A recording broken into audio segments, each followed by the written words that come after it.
जी reservation करवा, नहीं मैं कर दूं, तू जा मैया, काहे के लिए समय बर्बाद कर रही है।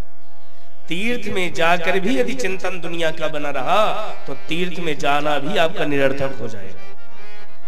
और एक बात और सुन लीजिए, तीर्थ में जाना सरल है, तीर्थ में निभाना कठिन है। शास्त्र कहता है अन्य क्षेत्रे कृतम पापम तीर्थ क्षेत्रे विनश्यति, तीर्थ क्षेत्रे कृतम पापम वज्रलेपो भविष्यति। अन्यत्र यदि आपसे पाप हो जाए और आप तीर्थ में चले जाओ तो तीर्थ आपके पाप को धो देता है, लेकिन यदि तीर्थ में पाप हुआ तो वज्रलेपो भविष्यति, वो फिर वज्र के समान जीवन में गिरता है महाराज। इसलिए तीर्थ कभी पिकनिक मनाने के उद्देश्य से नहीं जाना चाहिए। अभी हम और तिवारी जी पिछले महीने गए वृंदावन, तो जब भोपाल आए तो एक मिलने वाले हमारे पास आए, बोले महाराज जी आपने बिहारी जी के सामने जो दुकानें हैं वहां लस्सी पी? अब बताओ, कई लोग वृंदावन में लस्सी पीने जाते, कचौड़ी खाई तुमने? ये स्थिति हमारी महाराज, तो लस्सी पीने वृंदावन जाता है? अब बताओ ठाकुर जी की कृपा कहां से? कई लोग तो परिक्रमा भी लगाते, उस समय भी ध्यान रहता है जितनी बार चाय मिले उतनी बार पी। परिक्रमा जब भी गिरिराज जी की परिक्रमा लगाइए उस समय दुनिया का चिंतन नहीं करिए, उस समय तो केवल गिरिराज जी का ही चिंतन करिए। हमें पूजा पाठ का फल इसीलिए नहीं मिलता क्योंकि पूजा पाठ शरीर करता है, मन नहीं करता। जैसे आचार्य जी जब पूजा करवाते हो कहते हैं गणेश जी का ध्यान करो तो गणेश जी की छवि मन में अंकित हो जाए, तब तो पूजा का फल मिले।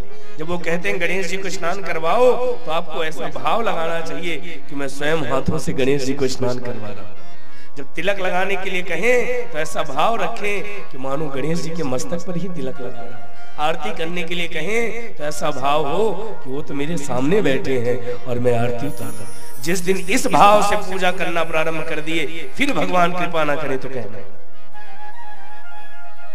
फिर ना कहे तो कहना, क्योंकि भगवान स्वयं कहते हैं भाव का भूखा हूं मैं, भाव ही बस सार है, भाव से मुझको भजे जो उसका बेड़ा पार है, भाव बिन कुछ भी वो देवे मैं कभी लेता नहीं, भाव से एक फूल भी दे तो मुझे स्वीकार है। वो तो केवल भाव के भूखे। एक बार उद्धव जी कृष्ण के पास गए, बहुत ध्यान से सुनिएगा। एक बार उद्धव जी कृष्ण के पास गए, बोले कन्हैया दुनिया में तो आपको ना जाने कहां कहां 56 भोग लगाया जाता है, लेकिन एक बात सत्य सत्य बताइए कि आज तक आपको किसके भोग में स्वाद लगा? दुनिया में कितनी जगह अन्नकूट लगता है महाराज, कितनी जगह भंडारा, कितनी जगह ठाकुर जी को भोग लगता है, लेकिन उद्धव ने कहा प्रभु सच सच बताइए कि आज तक आपको सबसे सुंदर भोग किसका लगा? तब भगवान ने कहा उद्धव भोग भले दुनिया में कहीं भी लगता हो लेकिन स्वाद तो 2 ही जगह मिला। कहा तो कहा एक तो मुझे सबरी मैया के बेर बड़े अच्छे लगे और दूसरा मुझे विदुर काका के घर के छिलके बहुत अच्छे लगे। वो तो केवल भाव का भूखा है।